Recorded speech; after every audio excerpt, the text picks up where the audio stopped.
themselves this Monday afternoon are trading with gains of closer to about 0.5%. So not a bad start to the trading week after coming off 1% gains from last week. The banks are supporting this time, around 0.5% gains on the Nifty Bank. We'll take you through the internals, but just run you through the headlines for the time being. It's a strong start to the trading week for the markets. The Nifty heads towards the 11,000 mark. Gains are led by banks, pharma and IT stocks. Kotak Mahindra Bank is among the top gainers on the Nifty after a strong third quarter. Asset quality of the lender was stable. Reliance Industries continues to remain the top gainer on the Nifty. The stock has gained close to 8% in the last two sessions, and the futures are also seeing fresh long positions. And there's no reaction in the stock of L&T after SEBI advised against its proposed buyback offer for 9,000 crore rupees. Good afternoon, Neeraj. Today's session looks like we're on the right footing, about 0.5% higher on the Nifty, so closing in on that 11,000 mark. Yeah, and staying that way, which is a really important thing. I don't know if the banks or the IT banks are still not, I mean, they're giving support. It's not dramatic support, but maybe IT is then fallen off the cliff as well. And therefore, two top indices constituting about 45% of the weightage, doing okay. It's not a bad thing. Nifty IT still about 0.5% higher in trade, though off the peak, and it'll be interesting to see from what levels it's come off and whether this is a point of resistance or not. Nifty Bank about 0.5% as well, and therefore the Sensex up about 250 odd points in the session today. The volumes and the market breadth will just come up on your screen momentarily, and then we'll of course talk about the large caps and the mid caps and the liquid universe as well. But let's just get the volumes up on the screen. Cash market volumes, actually it's not too bad. At 21,000 crores at about 2, we have a chance of nudging above the average for the last few days. The F&O market volumes may be slightly soft, but let's see, 1.5 hours of trade left. Maybe these will pick up too. And the market breadth should be positive. Not a dramatic positive, I would reckon, but a positive. Actually, no, it's negative. So, well, 1:2 in favor of the decline. So the advanced decline ratio, I stand corrected, is not doing too well. Maybe they will bring up some of the losers in trade as well at the broader end of the spectrum. Let me just focus on the large caps, and the heat map will come up on your screen. You will see Reliance right up there. 4% higher in the session today. Big move there. Sun Pharma has recovered a bit of lost ground, 3.5%. Infosys continues to rise and shine, and I think that's one principal reason why the Nifty IT is doing what it is doing. Though I must say that TCS, Tech Mahindra, etc. are not doing all that badly. What's not doing well? Yes Bank, Wipro, and the guidance disappointment featuring high on the list of people who might be disappointed with what Wipro has done. Hero MotoCorp is down about 3.5% as well. Not a heavyweight in the truest of sense. But more importantly, we don't have too many heavyweights which have corrected, and a fair degree of heavyweight names, the likes of Reliance and Infosys, are gaining in trade, as a result of which the 0.5% uptick. But it belies what the mood at the larger end of the spectrum, Devina, I reckon, because the market gave it away. Maybe the mid caps and the small caps don't have exactly as good a day as the large caps have had. Well, the strength seems to be a little bit more tapered at the mid cap and the small cap end. It is more so to do with the larger names, and larger names also because of Reliance. You know, you've seen the stock, that's the highest weighted stock on the index. So if that's up 4%, you are going to see reflection of that on the Nifty. So that doesn't probably categorize to the rest of the market. So taking a look at what the broader markets are doing, it's been a softer day of trade for the broader indices, but some stocks and the focus thereabouts. Spark, after losing double digits on Friday's session post what Sun Pharma did, the stock has recovered 14% in today's session. DCB Bank, the recovery has been there. It was down in early morning trade by close to 5 or 6 odd %, has recovered from there as well. The banks stating that they've received no communication regarding the SFIO talking about revoking the license. Mindtree is the other one that stocks in focus. L&T Infotech looking to pick up some stake. Those are what reports are suggesting. IT stocks are gaining, so even on the mid-cap space, the likes of Sonata Software, First Solutions, Tech Solutions, all these stocks doing relatively well. Among the bigger volume buzzers, you've got an ITI, which is traded at 66 lakh shares on a good price action as well. Dish TV, that's 93 lakh shares traded, 4% higher, and United Breweries again another 4% gained on 13.6 lakh shares traded. However, it's not all well, so you have a few stocks which are now trading very close to their 52-week lows. One of them being Ashok Leyland, that's really close to its 52-week low. ICICI Securities and Group Finance, these are your big losers in the trade today, which are trading near their 52-week lows. But let's take a look at what's been happening in the futures and options space, and we've got Agam Vakil joining in with more details. Agam, good afternoon. Well, good afternoon, Devina. We're looking at benchmark indices trying to break out of the range they have sought to in the previous few days, and today is one of those days where, well, there certainly is some strength evident as far as the benchmarks are concerned, with a 5% increase in open interest in the Nifty 50, the Sensex also seeing a rise there. Your Nifty banking index, of course, also seeing a 7% increase in open interest. So there certainly is a lot of longs building into the system at this point. But the WIX, that's where things are getting interesting now, because a 9% surge in the India Volatility Index also means that there has been a considerable expansion in option premiums. Speaking of options, where has there been most change? Well, writing around the 10,900 put. Things are getting very interesting here. Let's pull up that open interest distribution chart then, because that is where you will have a better idea about where you're seeing, well, resistance and supports building in. So supports coming in through now, also at 10,900. It seems as though, for at least for the month of December, well, traders are looking to protect 10,800 and 900 based on that surge in puts. On the upper end, however, there is, it's anyone's guess, and it is well, 11,000 for now, but we could see the Nifty move above that mark.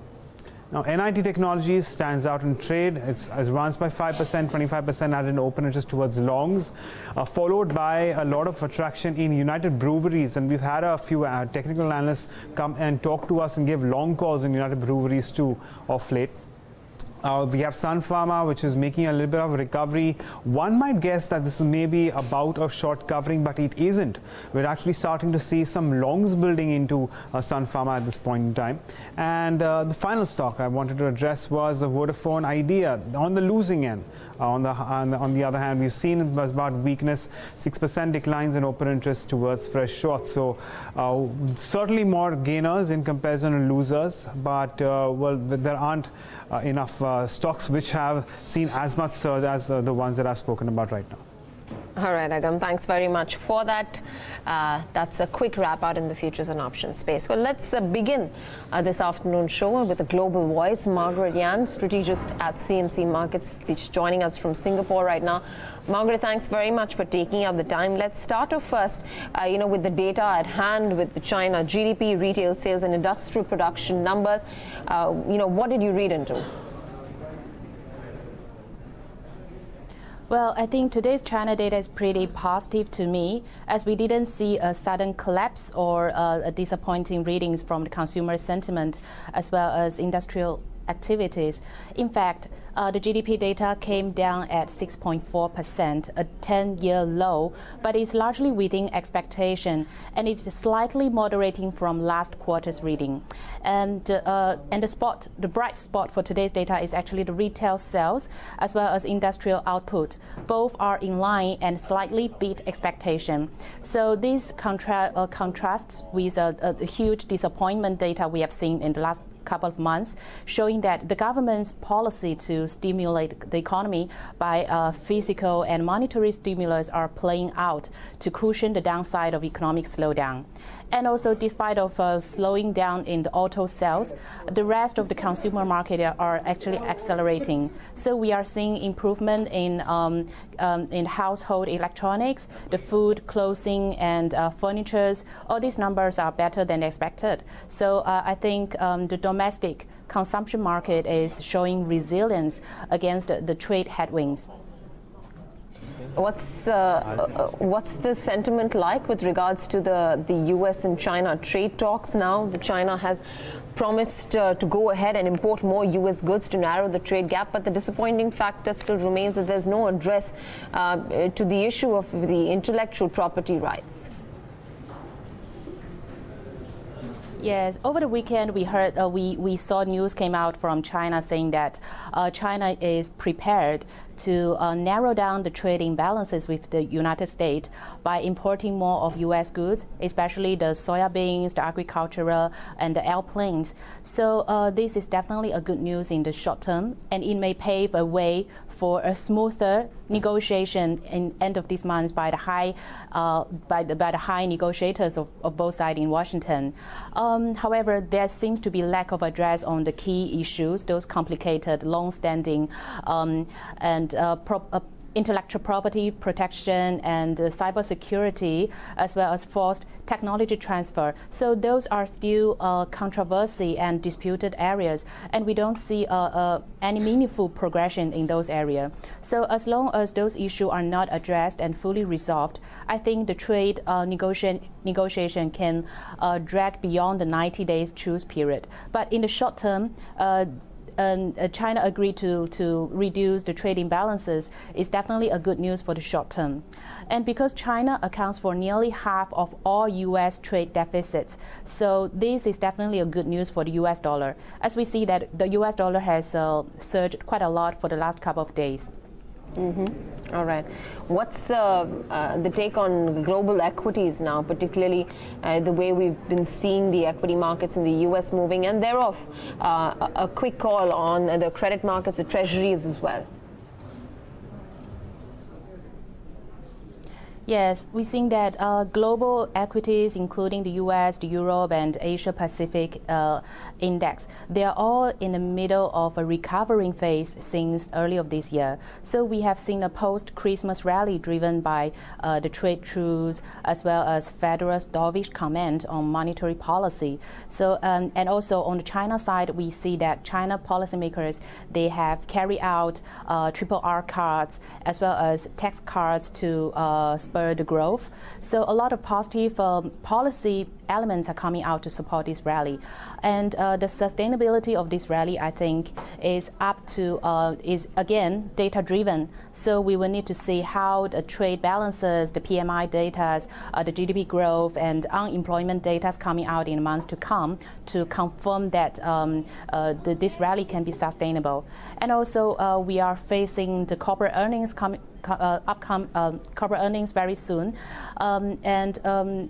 the stock market sell-off seen in the last quarter was largely driven by the concerns over U.S. technology shares, whether or not their double-digit growth is sustainable. So I think the U.S. technology companies, they are facing a reality check of their earnings in the days to come. And because market has already priced in a lot of pessimistic on those earnings, so if the results came out to be better than expected, I think the U.S. market can continue this rally, and the rest of Asia will likely to follow. But what is expected from the quarterly earnings performance from US, because we have been seeing the favorable taxes playing out on the earnings growth numbers that we've been seeing up until the last quarter. Do you see that giving way? Well, I think market has adjusted the expectation for fourth quarter earnings because of all those trade uncertainties, the trade tariffs, and a moderate slowdown in economic growth. So that has been priced into the expectations. And based on the earnings result came out so far, I think about 60% of the earnings released so far still above market expectation. So that is a positive take for to start earnings season. All right, Margaret, we'll leave it at that. Thanks so very much for joining us. Appreciate you taking out the time. That's Margaret Yan, strategist at CMC Markets, talking about global equity markets and what is expected in terms of the sentiment around the US-China trade talks. I think in part reason because the numbers were exactly in line with estimates that we don't have any negative reactions on the world markets, and as a result of which at least the Asian market screen was looking okay, and as a result of which I think Indian screen has not looked all that bad. Remember, we started off slightly skittish, but within the first 30 minutes of trade we ended up almost at the levels at which we are trading right now as well. As you can see, the intraday graph started off slow but then perked up and did really well during the course of the day. Okay, now a couple of pockets which will be in focus. You just heard us speak to Larsen & Toubro, so that was one management news.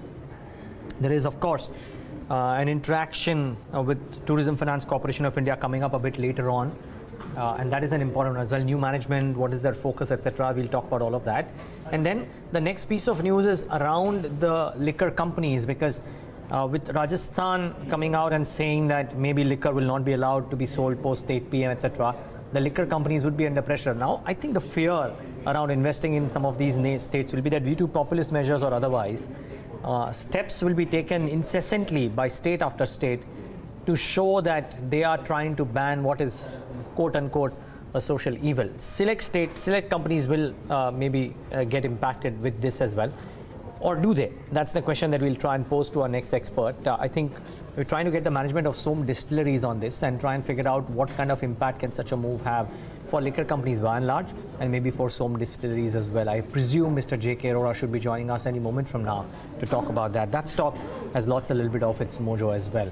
I'm told that he's with us. As I said, the news report says the government of Rajasthan has done this prohibition post 8 p.m. Mr. J.K. Arora of Som Distilleries with us on the phone line. Mr. Arora, good having you. Thanks so much for joining in. We'll talk about Som in a bit as well, but for the industry at large, Mr. Arora, how would such a move impact business? Actually, this is not going to affect the industry much, but in the trade, this will bring in little, unfair practices, because the liquor consumption time is beyond 8 o'clock only. So if you impose a ban, it will nothing but it will promote the unauthorized selling, unorganized crime kind of a thing, rather than helping the government. As far as industry is concerned, it will not affect much to the industry, because anyway, drink is drink, so people are, if one wants to have it, so they will buy it before 8 o'clock. But Rajasthan is a forward-looking state. It is a tourist place, and world over, people drink after 8 o'clock only. But fortunately, they have not done it for the restaurant and hotels. It is only for shops. So it will affect a bit of trade, I would say, but as a whole, industry would not affect. Maybe less than 1% effect will come on the industry. What quantum of your business comes from Rajasthan, Mr. Arora? Presently we are not there in the Rajasthan, but I know the industry statistics very well. So it is it will not affect the industry as a whole. There were some moves, I mean, not that it impacts you again, but some moves taken by, I think, in Maharashtra as well with regards to IMFL, which is a very small part of your business, I presume. But a lot of states announcing measures of one kind or the other, Mr. Arora. Does it make setting up distribution and business that much more difficult? How has the experience been over the last 9 months? Yeah, Maharashtra decision, I would say, this Rajasthan decision is more of a populist measure, and in the light of the election only. They want to give an impression to the people of Rajasthan that the government is very much concerned on the welfare of the people and this thing. It is more of a populist measure. But what the decision has been taken in the Maharashtra, it is a most unpractical this thing, because this decision has been taken to increase the revenue. And without having the fact in mind that the Maharashtra is already the costliest state in the, not only in India, but world over, Maharashtra is one of the most costliest place to buy the liquor. So when you do this, there is a lot of infiltration from surrounding state comes in. So whatever revenue, suppose on 100 you are imposing the X amount of taxes, you will not get the X tax. You will get 50% of the X, which means that 50% of the proposed increased revenue goes to the surrounding states. People start bringing from the surrounding states and all that. Actually, consumer starts bringing it. So it is a most unpractical step, I would say, but it has been done to increase the revenue without keeping the facts in mind that Maharashtra is already the most expensive state in the country. Okay, Mr. Arora, having said that, let's talk about just one question on Som as well. You probably going to come out with the numbers, but how has business been for you? And are you resetting some of the expectations built earlier in terms of revenue by volumes as well as by rupees crores to more reasonable levels, or are you still optimistic about meeting your guidance? Yeah, you see, we have done two major expansions this year. One is Karnataka and one is Odisha. So both are in the middle of this year. Karnataka got a little delayed because of the elections over there. So the peak season, April, May, June, we could not avail it, and IMFL we could not.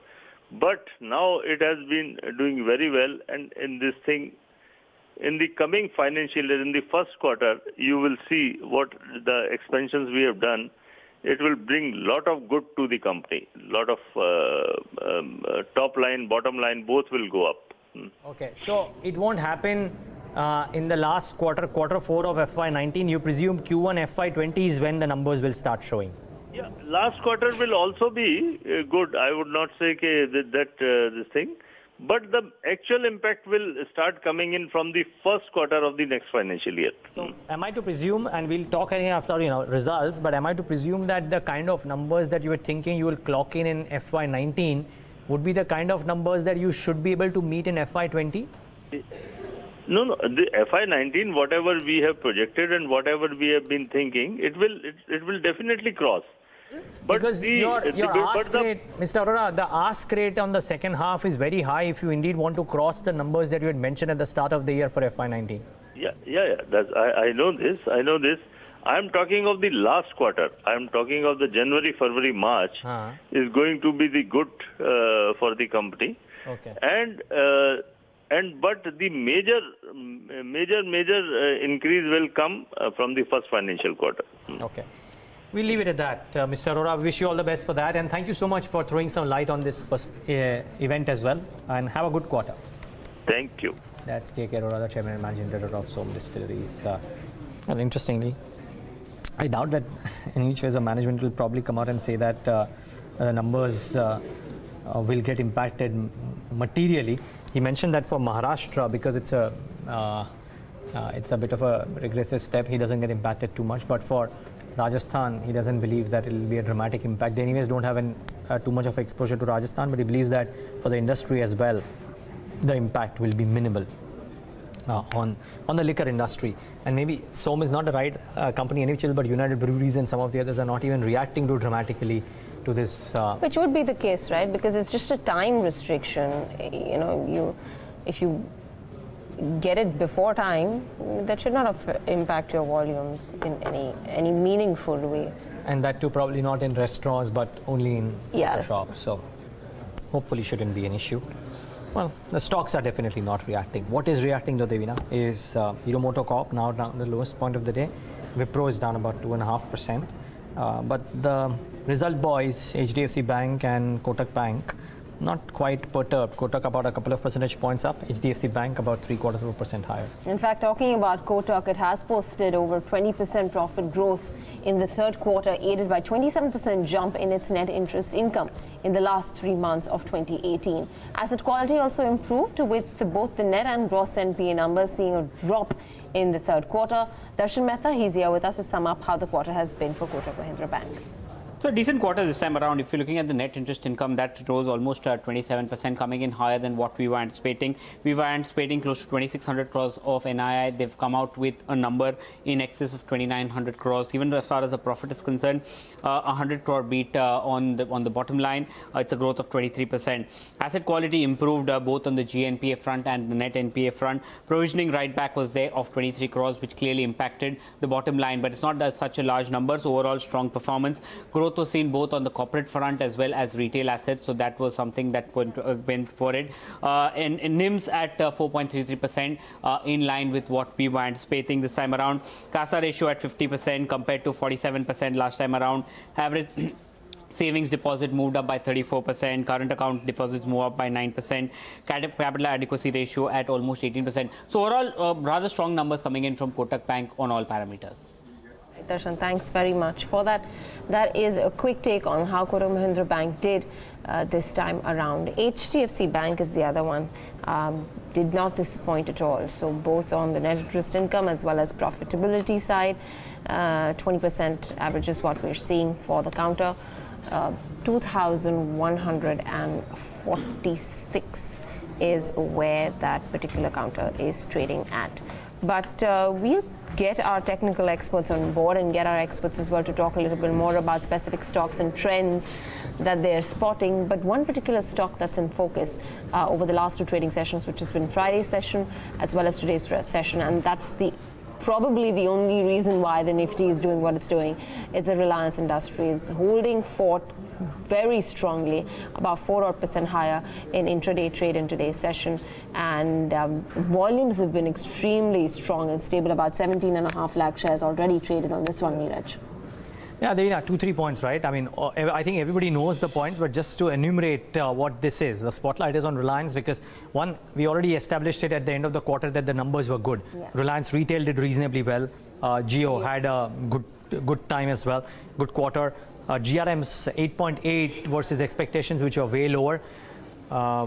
And then a couple of other developments that have happened. One, the willingness of Jio to monetize the tower and fiber assets, and the recent data that came out, certainly not auguring well for Vodafone Idea and Bharti, but auguring well for Jio. So all of those factors put together, there are a few tailwinds that are working in for Reliance Industries. So which is why the stock on above average volumes has done very well. You know, you can kind of ignore this premium to peer averages because that's a bit skewed. But the key remains that after this move that has happened, but after the numbers that have come out, a large portion of the street is still very, very bullish on Reliance Industries. 27 buy calls, very few sell calls. The target prices may vary. A bunch of target prices are closer to 1,400 and 1,500 as well. And the return potential after this move is still about 6%. Mind you, this is not bad for a stock like Reliance Industries because it will provide stability to the portfolios. That's what arguably almost every single guest who comes in and talks about Reliance mentions, that there's a bit of a stability to the portfolio.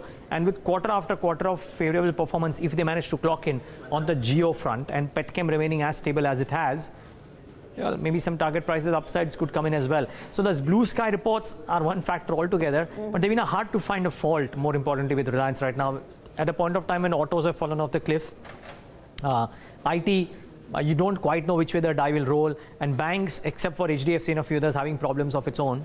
A large heavyweight providing stability. I would guess that... which again probably also points to the fact that then, you know, whether or not you can look at this rally being sort of driven by just Reliance and a few heavyweights. Remember, we spoke to Sanjay Mukim and he was of the opinion that the actual earnings performance, the earnings growth that you'll see in the index come even FY20 is about 24%, which is on the higher side. But that is primarily on the back of just 4 stocks, which includes the Reliance Industries. Okay. So if you remove that, the earnings growth for the rest of the 46 odd stocks will be just subpar, closer to about 13-14 odd %. Yeah, well, so again, so interesting point, and I'm glad you brought that up as well. The other factor to my mind is this whole argument about how a lot of people are now starting to ask if Reliance Industries, by virtue of the fact that telecom and retail are becoming a larger chunk of the portfolio, in 3-4 years' time, could start getting a valuation of a consumer company or near about that as opposed to the valuations that it enjoys. And a consumer company valuation, the upside is pretty steep. Pretty steep, yeah. Maybe not that, but yeah, so very important points. That and the fact that, 4 companies driving a lion's share of the revenue or the earnings growth as well, the big boy out there. But it's putting all the right steps on play right now. Yeah. Let's see how long it lasts. All right, that's Reliance Industries for you.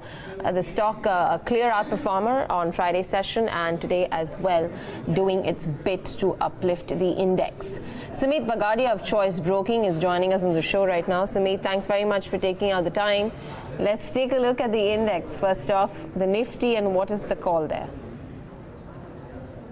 Hi, good afternoon. The index is looking good to me. If you remember, we have been continuously giving buy calls on Nifty. Now, at present, looking at the chart, it seems that the same view should continue, and from here on, we can see extended move till 11,100 or even till 11,200 levels. Closing above 11,000 will take index to 11,100 and 11,200 levels. Those who have taken long positions, they can hold on the existing long positions. One can initiate fresh long positions at the current market price. If there is a dip of around 30 to 40 points, then that should be used as a buying opportunity. Downside, the support is placed at around 10,880 levels. So that should be the stop loss for long positions for the upside target of 11,100 levels. Okay, that's on the index. So just keep an eye out on those numbers flashing on your screen. Union Bank reporting its quarter 3 numbers. Net interest income is coming at 8,480 crores. You had your NPA numbers also. Net profits coming in at 153 crores versus a loss of 1,249 crores on a year-on-year basis. The stock, though, not reacting a whole lot much. We have to see what that profit number includes and why have we seen the profit this time around of 153 odd crores, whether there is some other component adding on to the profits thereabouts. The gross NPA numbers and the net NPA numbers should also come up on your screens, but Union Bank, the stock, though, has seen just a nosedive right now. So 2.7% under for Union Bank at 89 odd rupees. We've got Hemen Kapadia as well joining in right now into the discussion. Hemen, good afternoon to you. Let's get in a sense from you as to what you're doing on the index. A very good afternoon to you. I mean, frankly speaking, it's just a one-horse race. I think if Reliance didn't do what Reliance did, and if IT didn't do what it did in the first 2 hours, I mean, obviously it's an index made up of everything. And if what Reliance has done in the past 4 trading sessions, we'd still be at 10,800. So I'm not sure. The advanced decline line is not exactly very happening. The mid caps and small caps over the last whole year have flopped, and I don't think that's changed. So the Nifty is fine. The bank Nifty is not performing, and I think sectors are playing musical chairs. So to be honest, I'm not sure how to read this. Nifty is doing well, and everything else is gone to sleep. Okay. Which means Reliance is doing well, so Nifty is doing well. Nonetheless, let's take some stock ideas then. Sumeet, starting off with you. Well, I have 2 stocks for the day. First one is from IT space, and that is Tech Mahindra. Tech Mahindra seems like it can move up till 740 or 750 levels. So 700 should be the stop loss for long positions. One can initiate fresh longs for the targets of 740 and then 750 levels. The second stock that looks good to me is Asian Paints. Asian Paint has given a good move today. Looking at the chart, it seems that the stock can move till 1450 or till 1460 levels. I think one can initiate fresh long positions at the current market price with a stop loss to be placed at 1390 levels on lower side for the upside target of 1450 and then 1460 levels. Amen. Before you run us through your stocks, you could just run us through your Nifty strategy and then take the stocks. Normally I would have Devina given a strangle, but a couple of things have happened. We saw 10.8, 10.9 put writing happening on Friday.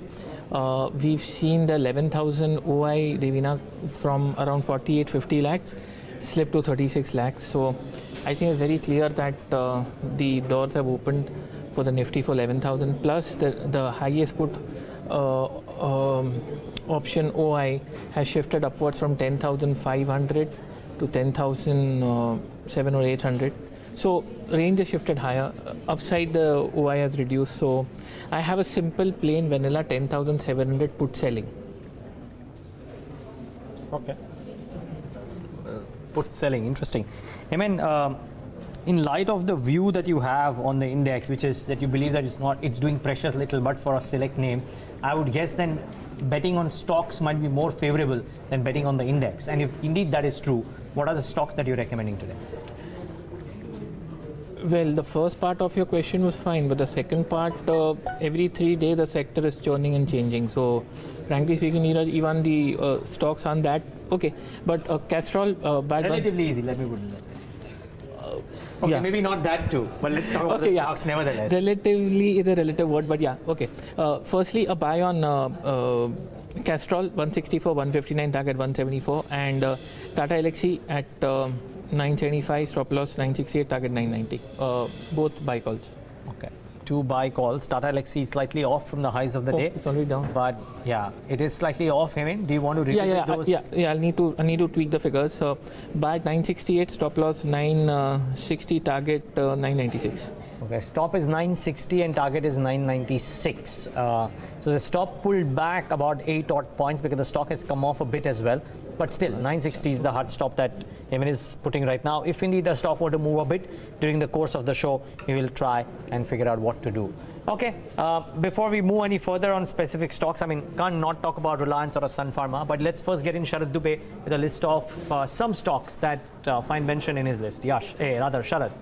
Good afternoon, Neeraj. Good afternoon. Yes, so South Indian Bank has actually fallen by almost 7%. It is the worst performer in the BSE 500 index after it gave a disappointing quarterly results as the profits fell by almost 27%. We have also seen an increase in the provisions and also the asset quality has deteriorated. Even the GNP ratio has increased by almost 23 basis points on a quarterly basis and NNPA stands at around 3.5%. The next stock I picked up is Omax Autos, which is down by almost 9%, its lowest levels in a month, after it suffered a huge blow in its top-line growth of its quarterly results by around 27%. However, lower depreciation and higher other income aided the bottom-line performance, and there was a deferred tax credit of around 245 odd crore rupees for the quarter under the review. The third stock is Hudco, which came out with a good set of numbers, and the stock was up by almost 6%, its highest in a month, with net interest income coming in rising almost 23 odd percent at around 630 odd crore rupees, and even the net profit rose by around 27% at rupees 328 crore rupees versus the figure of around 258 crore rupees on a year-to-year basis. And there was also a deferred tax of around 56 crores which was paid in the current quarter. So Neeraj, these three stocks were buzzing today based on the earnings. Okay, thanks a lot for that, Sharad. So, one stock that he mentioned there, Hudco there, and I want to get that on the chart. Hemen, I'll come to you. The stock was around 60 odd rupees sometime in the month of September. It had a steep fall to levels of closer to 40, consolidated in that area for quite some time. Do you see any meaningful move, any breakout on the stock anytime soon? Well, yes and no. It's the first day of the week, Devina. We've not closed above 46.70 on the weekly chart since September. And we sort of went above that and we've come off. So, frankly speaking, we've seen around 70 lakhs of volume today. That's humongous. So, assuming the delivery marking is decent enough, we are probably on the cusp of a breakout from here. Okay. That's on a Hudco, and wait for some more to see whether the delivery volumes are supportive of this kind of price action that we're seeing. Today's session, the volumes itself have been on the higher side for the counter. Let's take a look at DCB Bank now. While obviously in the news, the intraday chart of DCB probably showing you that after that steep cut in the morning, there has been some sense of stability that's come back in, and the stock now trading under by about 0.5%. Quick take, Sumeet, Bagadia. Say DCB Bank, it's looking good on charts. In last 15 to 20 days time horizon, what you have seen is that the stock has given a very good move from low levels. Now, immediately the stock has a small resistance at around 188, 189 levels. Once the resistance is taken away, we can see a move till 199 or 200 levels. I think it's better to be on buy side. If we see a dip of around 4 to 5 points from present levels, then that should be used as a buying opportunity. Downside, the stock is supported around 170, 175 levels. So that should be the stop loss for long positions, and above 190 we can see move till 199 or 200 levels. Okay, let's talk about some of these fundamentally as well. Vinit Bolinjkar of Ventura Securities with us on the show to talk about his thoughts. Vinit, good having you. Thanks so much for joining in. It's an interesting day of trade because heavyweights like Infosys and Reliance are leading the charge. And IT by and large is not correcting at all despite it nearing resistance levels. Let's talk about each of these. It's 2 days of a rally in Reliance, Vinit. Did you anticipate this because of the sequence of events? Good results, the decision to monetize some of the tower and the fiber assets, their data or the subscriber numbers looking also strong. Was this move warranted? Yes, definitely. And we had a screaming buy on this since the results were out. A couple of things that stand out is the fact that is doing, and we are, all to, take on the mantle of largest subscriber in the geo space. ROCs are up, And at 13p with the new levers of growth and monetization about to begin, I think this stock is relatively underpriced and should put on good growth over the next 2 to 3 years. So, but is it a buy even right now, Vinit, after the 8% move? Yeah, it's not even run up. It's run up about 8%. It's got substantial legs over the next 18 months. It's going to do really well. Okay. What did you make of the Kotak Bank results, Vinit? Kotak Bank results are mostly in line and, barring for the securities business, which was slightly soft. I think that on the valuation perspective, the bank is richly priced and, about overly valued. So we are not advocating a buy in Kotak Bank at current levels. We prefer to be with HDFC, which has got an upside to close to 2,700 over the next few months. Okay, that's on HDFC Bank. Anything within the smaller mid-tier PSU banks, Vinit? We just saw the numbers of Union Bank come out. South Indian Bank of late has been a buzz. You tracking any of these names?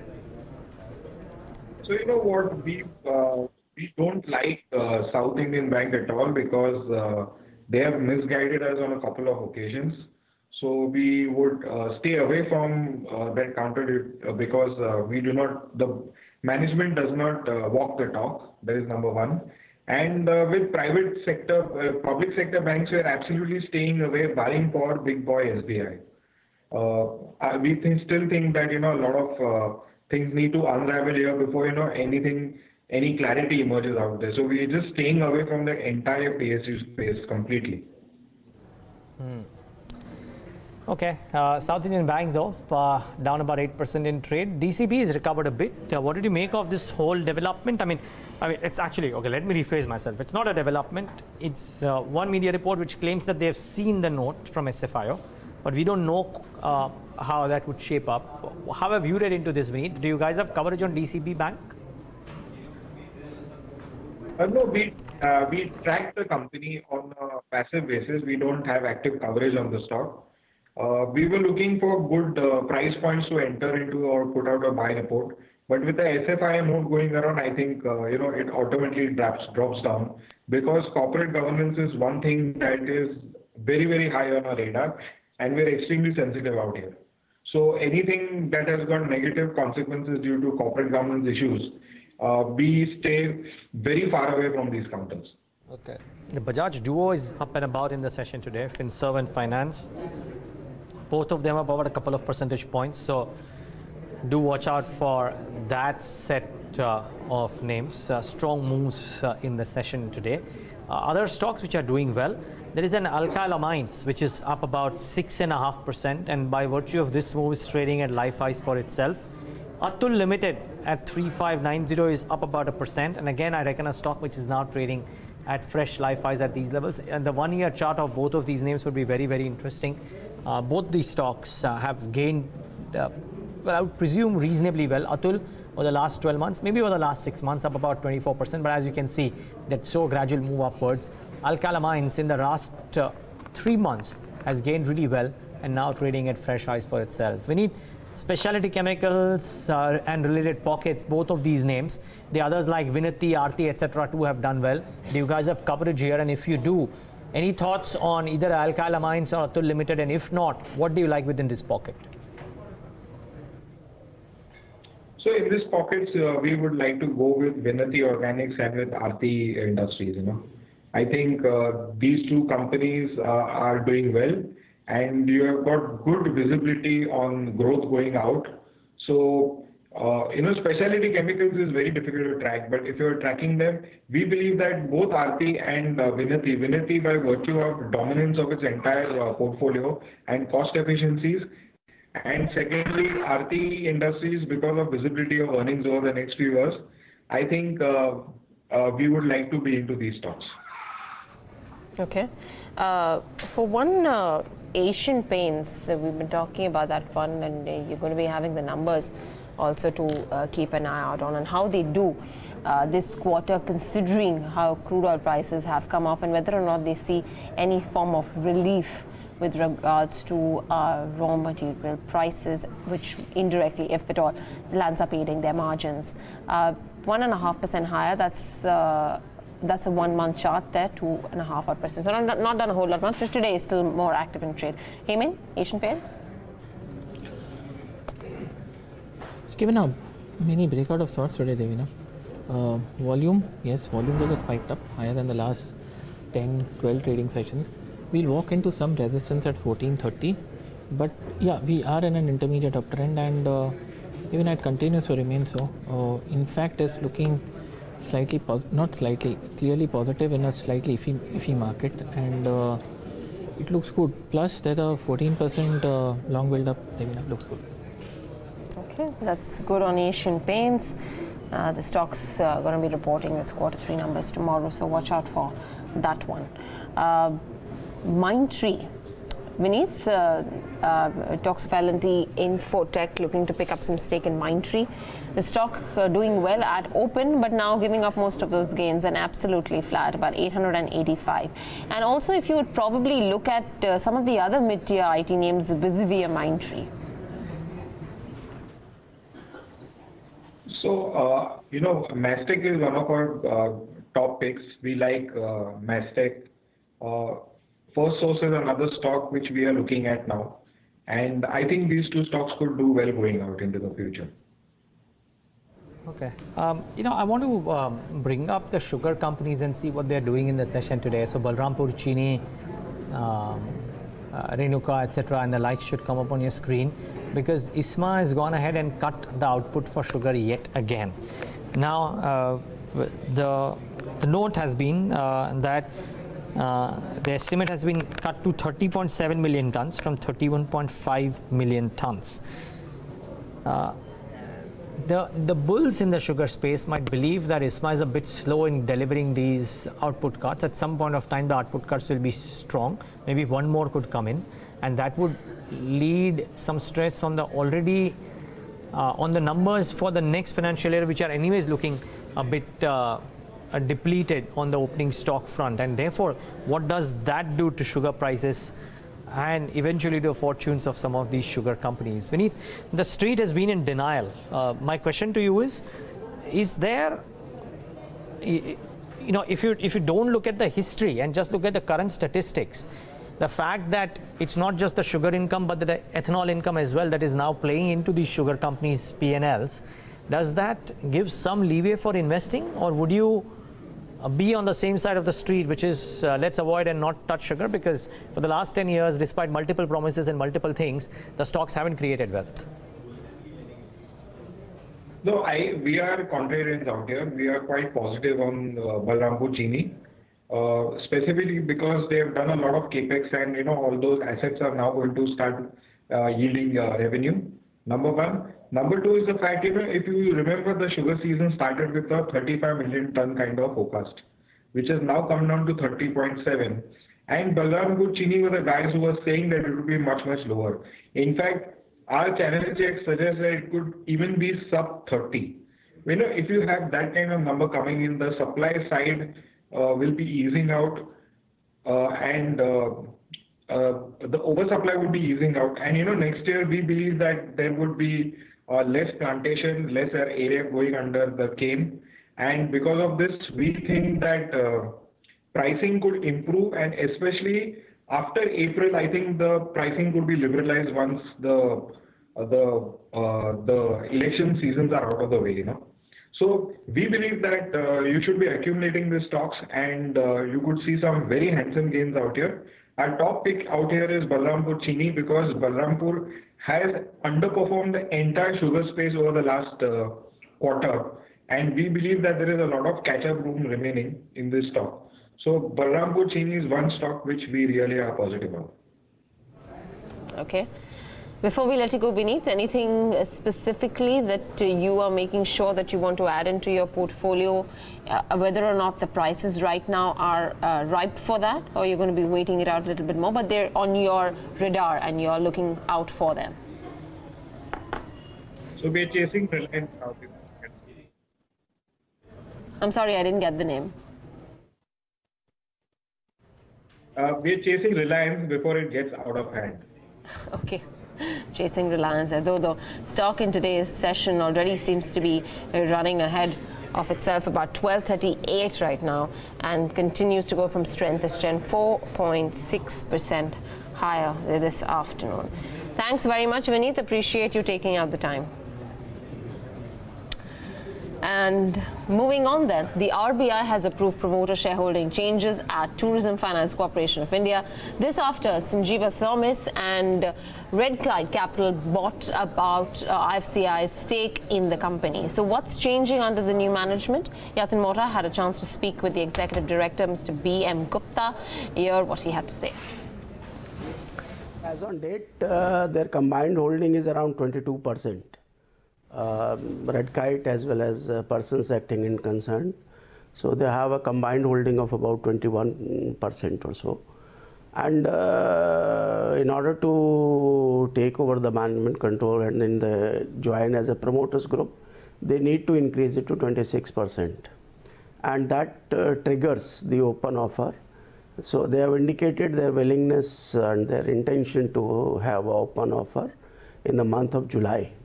This was subject to approval by Reserve Bank of India as well as by SEBI. And SEBI approval came somewhere in the month of October, whereas the Reserve Bank approval has come on 18th of January. Now, with this, they are likely to open the open offer. And with that, as per the regulations, they have to make open offer for requiring 26% of capital, which they have made. So, because the RBI approval came in the afternoon, late afternoon on 18th, so at today or tomorrow, we are likely to get details given the open offer will be open for public. Okay, sir, from the exchange announcement, what I could understand is that the 26% open offer was priced at 157 rupees 20 paise per share.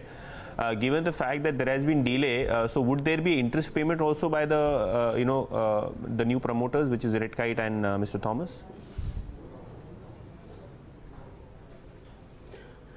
See, they had applied when they approached the regulatory authorities for their approval. So based on the RBI, that SEBI formula of pricing, they had made an offer of 157.20.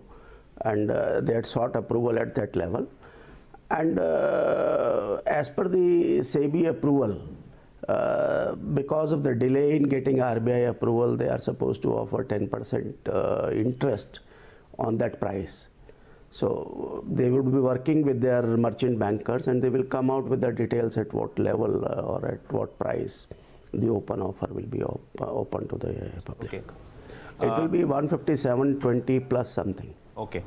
Mr. Gupta, I was also trying to understand how really does the business model change for TFCI given the fact that new promoters are coming on board, they have their own experiences coming in, especially with Red Kite. They have a long history of managing funds. So given the fact that TFCI was concentrating on funding the tourism sector, do you think with the new promoters coming in, there would be some substantial change in how really does the business get conducted? Especially there have been various segments and opportunities for lending. So how really does TFCI move from here on? See, the full details will be worked out when the new promoters come onto the board, and then at the board level discussions takes place. But as on date, whatever little interaction we had with the new with the acquirers, the focus of TFCI would continue to be on tourism related projects. But at the same time, we may start some additional line of activity. They may start on they may emphasize on investment banking. They may look at in terms of retail or some other activity.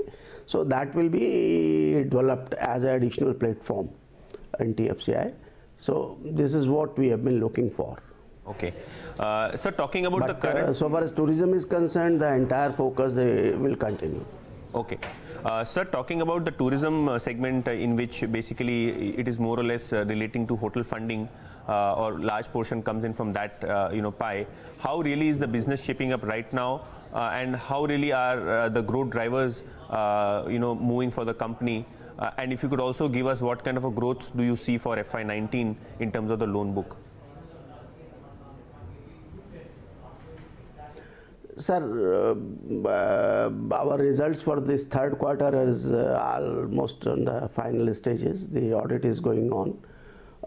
We are very much on track in terms of the revised targets for the year, because this year for financial institutions or for NBFC, it's been very different year than as compared to the previous years. So we have also reviewed our strategies. There is a good number of proposals which are pending with us for sanctioning, and we are taking it to the sanctioning authorities. In terms of sanctions, we are already on targets which were fixed initially. And in terms of disbursement, yes, disbursements were a little slow in the initial stages, but that has also picked up now. So we will be meeting our targets which we have fixed. But in terms of numbers, if you ask me, it will be too premature to disclose, because it is price sensitive information, and auditors are, and the board is yet to deliberate on that issue. And but yes, we will be having growth in terms of the size of the books as well as profits also.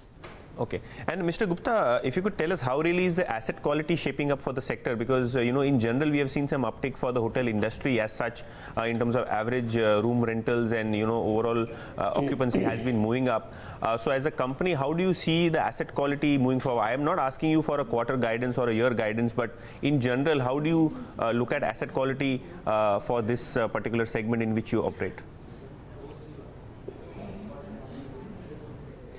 The hotels have started performing well in terms of occupancy levels. Occupancy levels since last years have been very substantially high. But the ARRs, the revenues are yet to reach to a stage where you can say that yes, hotels have been started making good profit.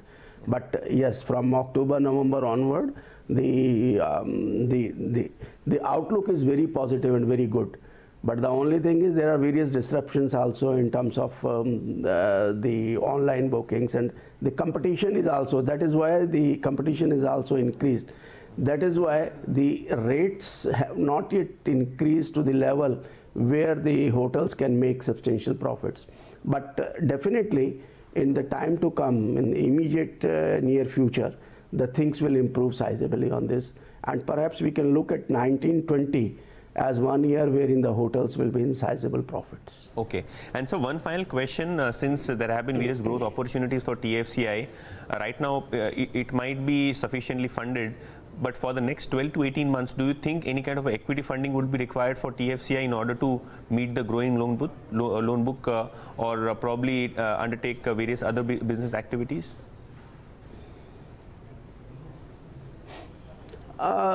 So far as the equity is concerned, if you look at the capital adequacy ratio of corporation, that is on a very high side. It is approximately 35–36%. I am talking of the year end. But definitely we can leverage this with the borrowings. And we will go for the borrowings provided the rates are also suitable to us. So raising of resources for TFCI is not an issue in terms of borrowings. The only question is at what rate the funds are available. Today, the market for NBFC sector is not so conducive in terms of rates. But I am hopeful within 2–3 months' time, the rates in this sector will also come down. And we will be in a position to, once the new promoters come on to the board. So this there was an issue with the rating agencies also, that the new promoters are coming. We know, we want to know exactly what their plan is, how they want to increase the book. So now those things will clear it out, and our ratings, etc., will also be positively impacted. Once that happens, we will be able to raise funds at a very competitive rate, much lower than what my average cost of borrowing is today, and we will be able to expand without raising any equity. We don't require equity because every year, if you look at in terms of the net worth, there is an accretion of 40 to 50 crores. Okay. So the moment I have a 40–50 crore accretion, I can go up to 300–400 crores of borrowings on that basis itself. And the balance sheet size is not increased to that level. So we have a sufficient cushion in terms of the capital adequacy ratio, in terms of the capital availability, and we can leverage this to the advantage of our shareholders for a much better pricing.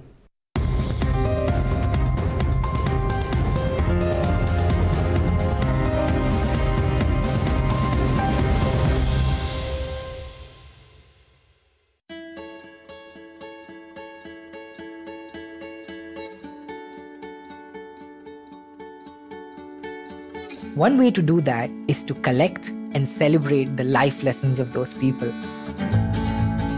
Deepak Ramola, the man behind Project Fuel. FUEL stands for Forward the Understanding of Every Life Lesson.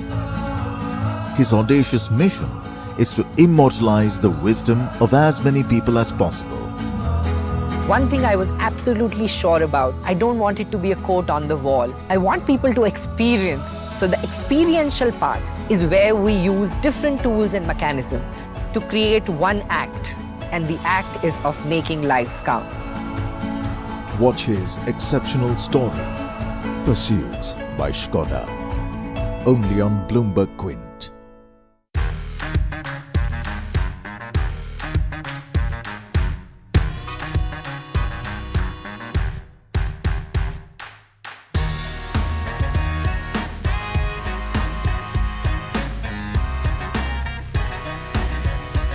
Anything and everything about your investments. We're just a touch away. Monday to Friday at 12:30 p.m. only on Bloomberg Quint.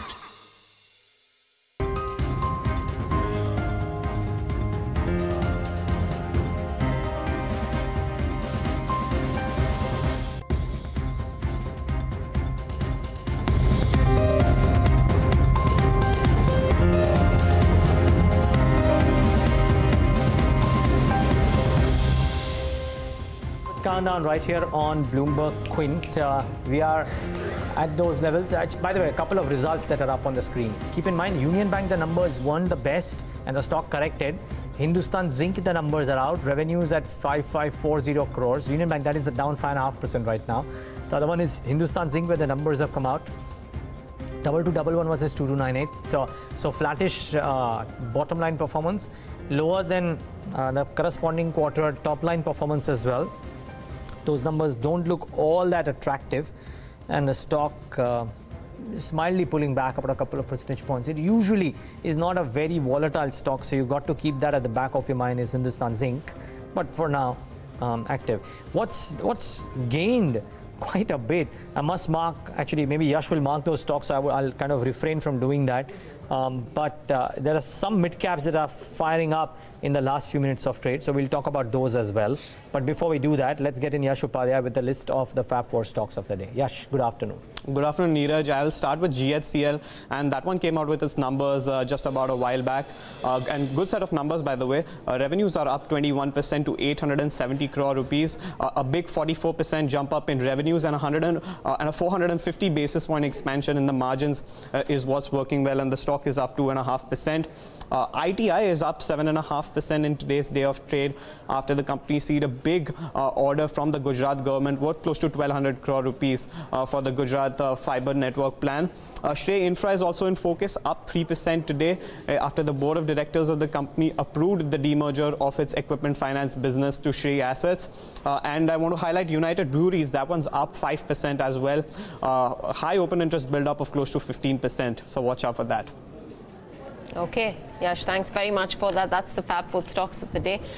And a few stocks which are buzzing in the last few minutes of trade, and if you could have that on your screens, aside from the Spark, which was anyways up about 14%, that's moved up further. So that counter is something that you should keep an eye out for.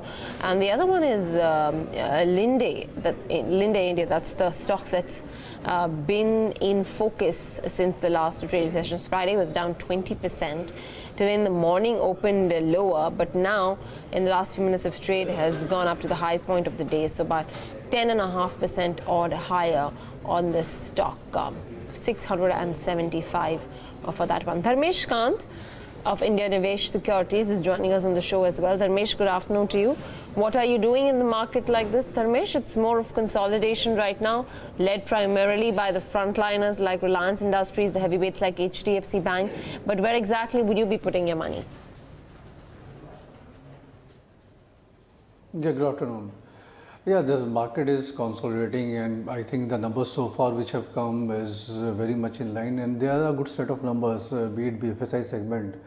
All the banks have come out with a good set of numbers, and even in the non-BFSI segment, consumption themes have done very well, like Hindustan Lever and all. So what we are suggesting our clients is to buy quality stocks, even if there is a correction post the results, like IndiaNivesh Bank, it corrected post the results. We have advised them to buy into that. HDFC Twins was always a buy in our list. And apart from BFSI, Reliance came out with a very good set of numbers. So we continue to recommend that to our clients. My own sense is by FY20 EPS would be around 105 to 110 for Reliance, and from that perspective it's still very cheap, because as telecommunication and the retail business will start delivering the operating leverage out there, and that will add on to the incremental EPS in a faster way. So that's a good buy. Net to sum it up, it's only the blue chip stocks which we are recommending our clients to buy as of now, based on the earnings profile which have come. We are not playing the earnings estimates or projections. We are playing the drift post the earnings have been announced from investment or trading perspective. So stick to quality names, they are going to deliver good results. BFSI is the main focus, followed by consumption themes. By the way, speaking of stocks which have just rallied or just fallen, two stocks which have fallen quite a bit. One of them is Mindtree, and I think it's just come off the cliff completely. The other one, look at that, there's a sharp fall there. The other one, as I said, is Union Bank. After the results, it's correcting. There are a couple of gainers as well I want to mark, but Sumeet, Bagadia, if I can come to you on these two names, Union Bank as well as Mindtree. Some more correction can be seen in Union Bank from present levels. There is a possibility that we might see a move till 83 or 82 levels. Stock has resistance at around 90 levels. The closing of 90 will take stock prices to higher levels. Till the time 90 is not taken away, it's better to avoid long positions. There is a possibility that we might see a move till 83 or 82 levels. On the other side, Mindtree looks like it can face resistance at around 890 or 900 levels. Till the time 890 or 900 levels are not taken away, it's better to avoid long positions, because the closing of 890 or 900 will take stock prices to 950 or 970 levels. Till the time these levels are not taken away, there is a possibility that we might see some profit booking, in which the stock can touch levels of around 860, and the closing below 860 will take stock prices to 830 or 820 levels. Better to avoid long positions in Mindtree at the current market price. Some gainers include Spark, which is up 17% now, 173. It looks a complete reversal of the kind of move that happened in trade on Friday's session. So big move, trading in the highest point of the day. The volumes too have perked up. Good going there. And of course, then GHCL that Yash highlighted, and some extra move in the last 10 minutes of trade for that one, trading 3.5% higher. Hemen, Kapadia, any thoughts on either Spark or GHCL? Spark, Neeraj, yesterday on Friday, even in the fall, we saw volumes of almost around 1 crore 10 lakhs. And today also we've seen volumes of around 1 crore 15 lakhs as far as Spark is concerned, Neeraj. So concerted buying at lower levels, that's the way I look at it. But I'm not sure if one should read too much into this. The volumes seem to suggest we bought it closer to support levels, strong hand the bought. Bounce is very much in the offing. I won't be surprised if we go to 210 in this week itself. But one needs to keep in mind, we've corrected a fall from 530 to 147 odd. So as of now, it looks like a dead cat bounce. And yeah, another interesting thing is this volume is highest in the last 3.5 years. So evidently something is happening which is positive, at least from a shorter to medium term point of view. Neeraj. Okay. Well, look at that though, 19% higher now, and it's just moving up one way, and that is up. Good going there. Dharmesh, are you buying a Sun Pharma or a Sun Pharma Advanced Research? No, not really, because the type of news flows which have been surrounding Sun Pharma, there are two aspects. So one is the corporate governance aspect, the other is the business aspect. So business wise, we will still, having a positive outlook on Sun Pharma. We think it's at the bottom of the cycle as far as the business is concerned. But if, these kind of news around it and it's proven going forward, so even the business is going to take a hit going forward, because such things don't sustain in the long run. So let these, clarification come from the management and things are settled, and then we will have a fresh look at it, because there are a couple of issues which have been surrounding them. So we would wait for that to be clarified. Okay, got that. Getting some queries on Yes Bank. Sumeet Bagadia, would you be a trader in the stock right now at about 194 odd? The stock made highs of about 203, 204 last week. It's come off from those levels, but what would you do in a Yes Bank? See, what I can sense looking at the chart is that any such correction in Yes Bank should be used as buying opportunity, because it has broken the recent highs and it has sustained above the levels of 190, 195 for next for 2 to 3 days. Now from the levels of 208, it is showing some selling pressure. It has given some profit booking, but overall it seems that it will find support, and from here on we can see a move on higher side. I think it's better to be on buy side if we see a correction till 190 or 188 levels. At the same time, a closing above 200 will take stock prices to 210 to 25 levels in the next couple of weeks. I would prefer buying in Yes Bank at the current market price, or if there's a dip of around 5 to 7 points from present levels, then that should be used as a buying opportunity. Downside, the stock has major support at around 180 levels. Okay, got that. A few other names that we've been looking at, even from the smaller universe. So you've got the likes of a Take Solutions, which is up about 5 odd %. The mid-tier IT names, First Source Solutions also is not doing a whole lot badly. So that one is something you should watch out for. Subex, very small name, penny stock there though. We've got the likes of an Usha Martin, which is up about 4.5 odd %. These are all the small cap movers. Inox Leisure is moved up 3.25 %. NIT Tech is moved up as well in today's session. Opto Circuits, again a penny stock there. Dish TV is doing well, so about 35 on the stock, 3.5% higher. Would you be a buyer in any of these small cap names, Hemen? Anything in particular? You said... Let's say, for example, the mid-tier IT, the smaller IT names, First Source, Take Solutions. What would you do with any of these? First Source doesn't look bad, Devina. Stop loss of 46, one can take a counter call. We're bottoming out. We are looking at a base formation happening. So I think it looks not bad in a market like this. Take has already moved up a bit, but I think FSL still seems to be technically cheap simply because the stop loss is closer to Devina. Okay. Dharmesh, some of the results that have come out, what have you made of them? Muthoot, then there is Union Bank of India, which disappointed with the numbers when it came out. There is 2 or 3 result reactions that we're seeing. I will ignore a South Indian bank because it's too small a stock. Yeah.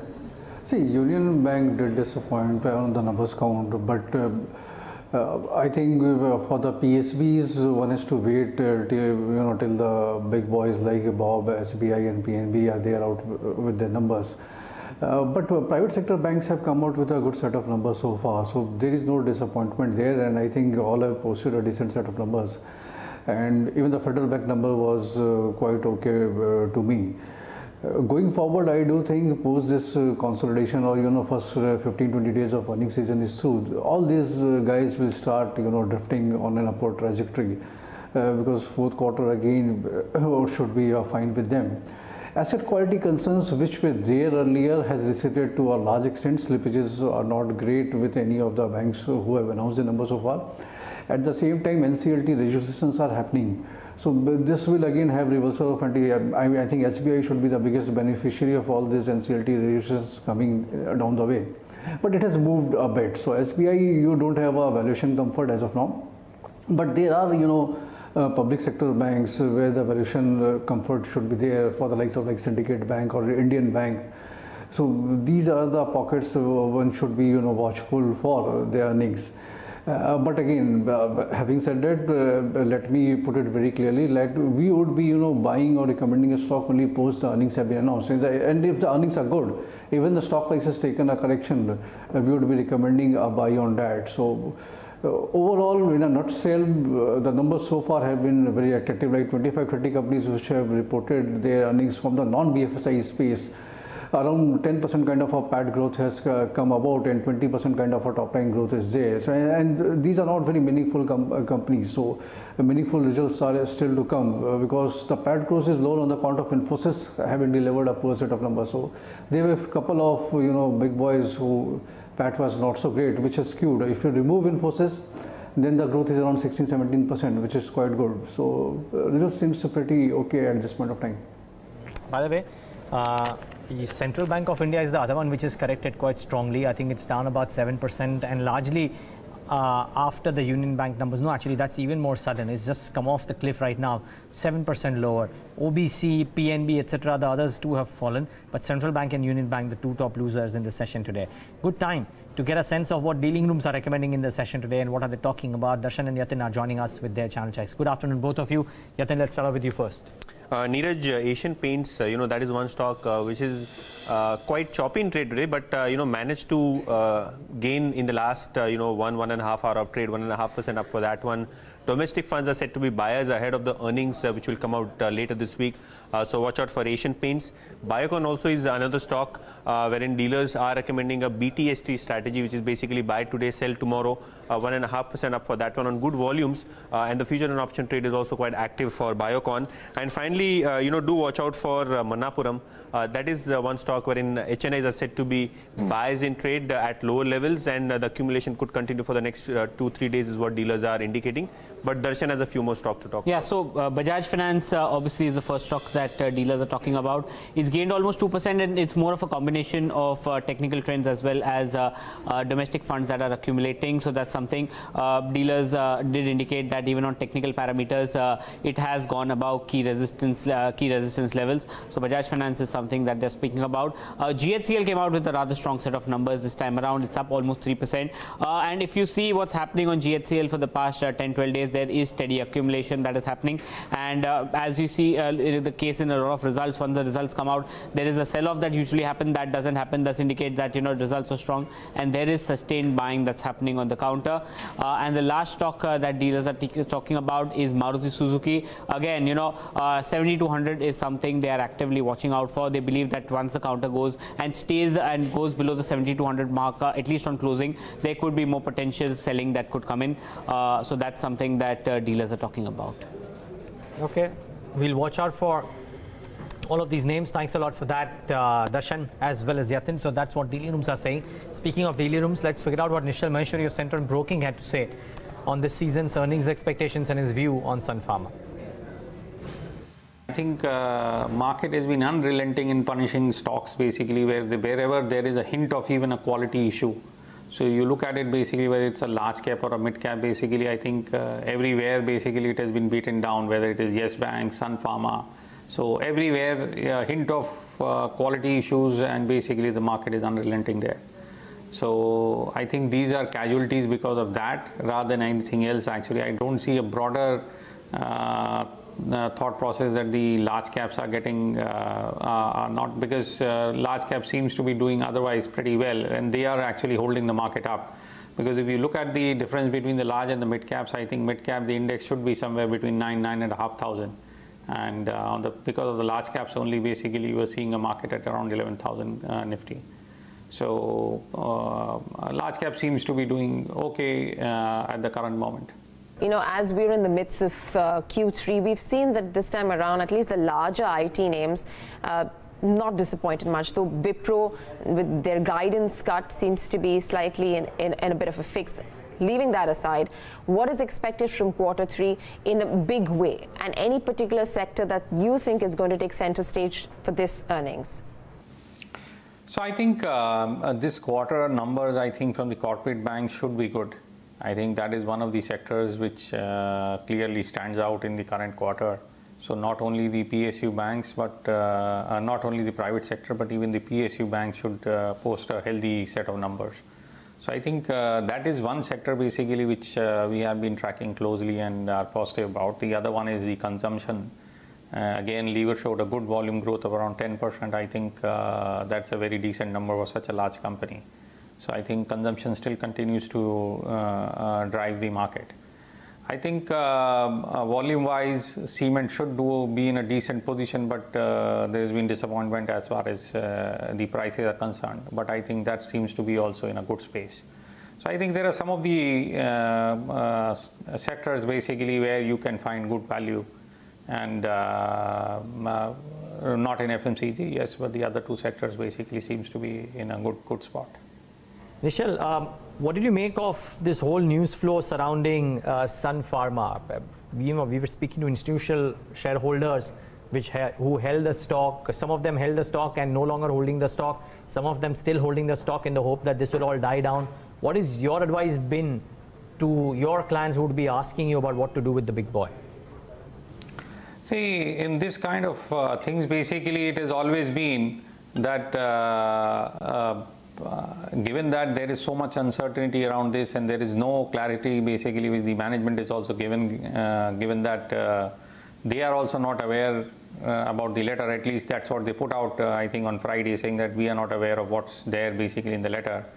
In this kind of an uncertainty, basically if you are, I don't know how many people are sitting on profits or something basically, but if you are close to your cost also, I think it is best to exit, because these things don't die down very easily, because it will take a long time and investigations and all those kind of things keep on happening around this, and this will be a big overhang on the stock.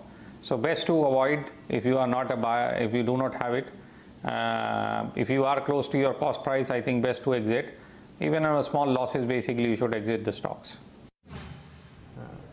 Okay, very close to market closing. Let's try and get in the top closing strategies from our experts first. Hemen, I'll come to you first. Your top closing strategy.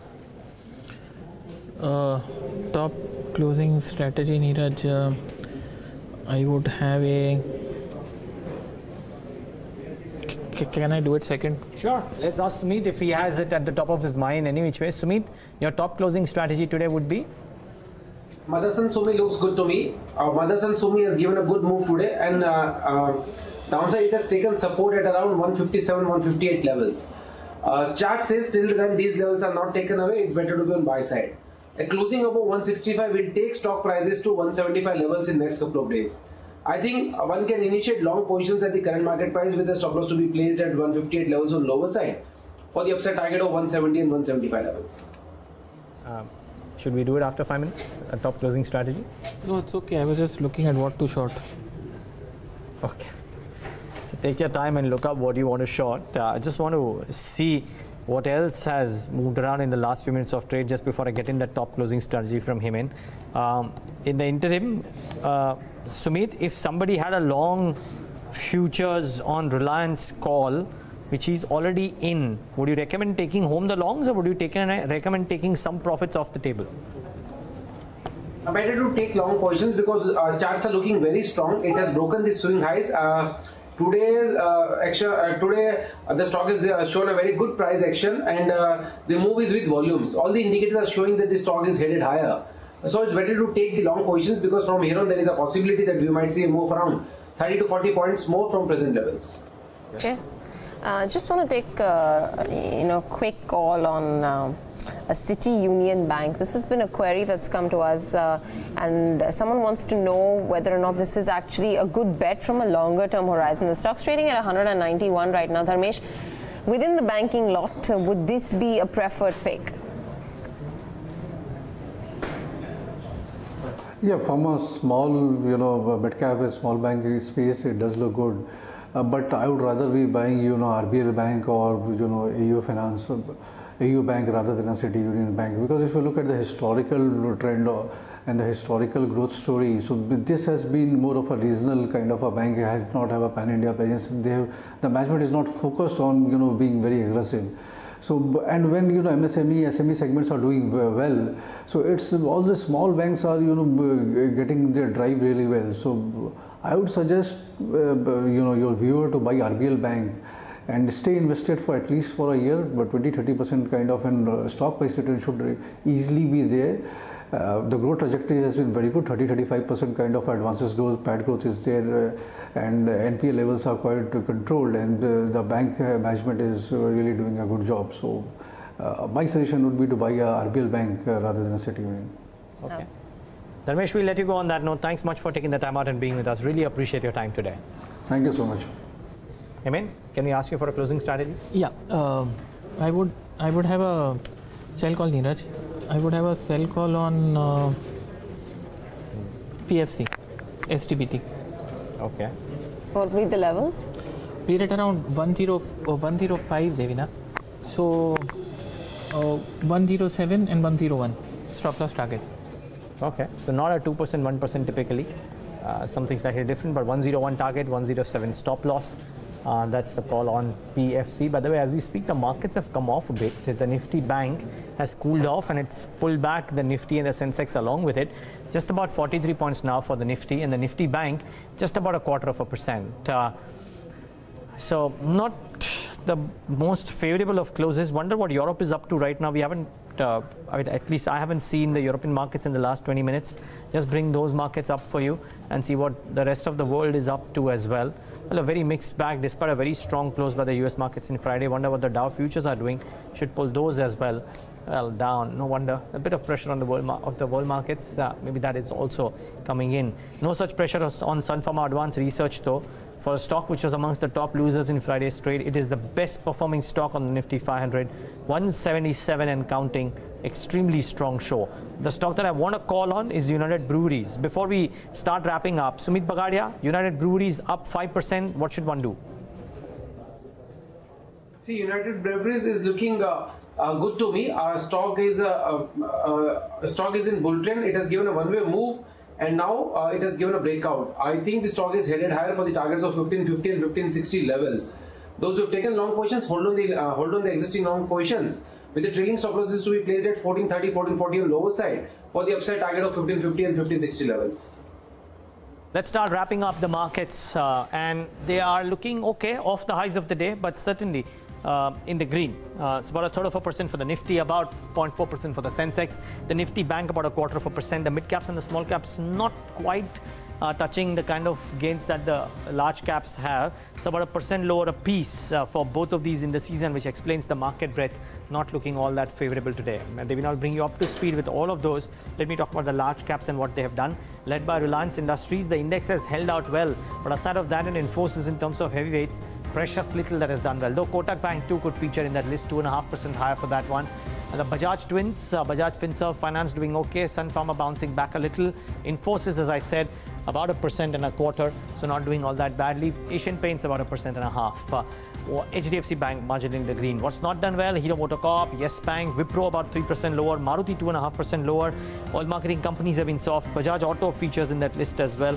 And somewhere below, State Bank of India in that list, top 15 odd losers. SBI features there about 1% lower there, the bottom name of your screen. But if large caps have just managed to stay resilient because of 2 or 3 names, I doubt the mid caps and the small caps haven't quite had that luck, Devina. Well, they're far from resilient this afternoon, Neeraj. In fact, you've got the mid-cap index struggling to stay afloat, 1% lower for the mid-cap index. The small-cap index also taking a breather in today's session. You've got specific stocks though, and those are the stocks that are in focus in today's session, which are actually the highlights. So you've got a Spark, which is up 20% almost by the end of trade, and this was down 20% almost on Friday's session. So a very, very strong recovery that's come back into the counter. Linde India, that's the other one. The morning session opened lower with regards to some technical hurdles coming about with the delisting, and the stock was down, but now finally shutting shop 7.5% higher. ITI is the other one, an order win there of about 1,200 odd crores. The stock reacting to that, about 6.5% higher. United Breweries, that stock is up 2.5% in intraday trade. Within the technology space, the mid-tier IT names like an NIT Tech, a KPIT Tech, First Source Solutions, all these names are buzzing in trade today. Amongst the losers, you've got a KRBL, which is down in trade today. following that, you've got some banking names. Central Bank saw a steep decline in the last few minutes of trade, and Union Bank posted its numbers. A big write-off there for the bank, and you saw that reaction on the stock price. And Union Bank finally going to be shutting shop with almost an 8% cut in intraday trade. Tata Coffee, Ashok Leyland, both of them down. Ashok Leyland, in fact, trading very near its 52-week low, so watch out for that one. Deepak Fertilizers, and from the real estate pack, HDIL, which up until a few weeks ago was a favorite in terms of the kind of moves you've seen on the upside. Some amount of profit taking, bringing down the stock over the last few trading sessions. So that stock's down about 3.5%. But all in all, today's session can be just characterized by one stock and one stock only, and that's Reliance Industries. So you wouldn't even want to give the benefit of the doubt to what's happening on the index, because that's totally skewed towards what Reliance Industries has done. Yeah, and then maybe a Kotak and an Nifty too, trying to. In fact, it would be great to get the contributors list first up and highlight the point that Devina is making. Look at that, out of the 87 points, 44 by Reliance Industries. So half of the gains coming in because of Reliance Industries. Had it not been for that, actually the Reds would have overtaken the It would have been an absolutely flat day. Yeah. Yeah, so that's what we have in terms of the gainers and losers and the contributors thereof. But let's quickly take a look at the advance decline ratio and then the turnover numbers, which should come up on your screen. So heavily skewed in the broader markets. You've got declines of about 1,083 odd shares versus an advance of about 460 shares. So not a very great day on the broader markets. And the volumes on the cash market higher, not so much on the F&O side. Yeah, about 5.5 lakh crores on the futures and options side.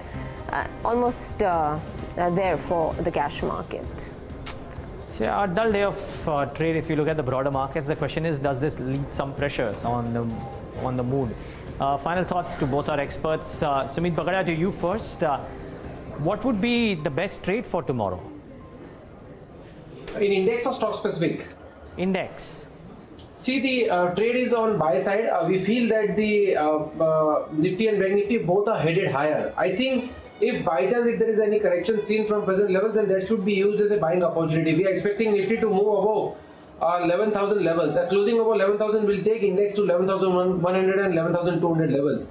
So any dip of 30 to 40 points from present level should be used as buying opportunity. Okay. Hemen, your closing ideas? I guess the VIX has gone up to 18, Devina. Yeah. Not a good sign. Minus Reliance, not a good sign. Bank Nifty not participating, not a good sign. I don't want to sound like a whiner, but I think the markets are getting a bit heavy. I'm not sure how it's going to pan out because Nifty is looking good. Stocks are not moving. Siemens, PFC, Concor, Cummins, all of these look like shorts to me. RBL Bank, Kotak Bank, they look long. So it's completely scattered across the board. Got that. All right, gentlemen, we leave it at that. Hemen as well as Sumeet, appreciate both of you taking on the time and joining in this afternoon. Well, with that, it's a wrap on this leg of Countdown from Devina and me and the team that put this show together. Thanks so much for watching.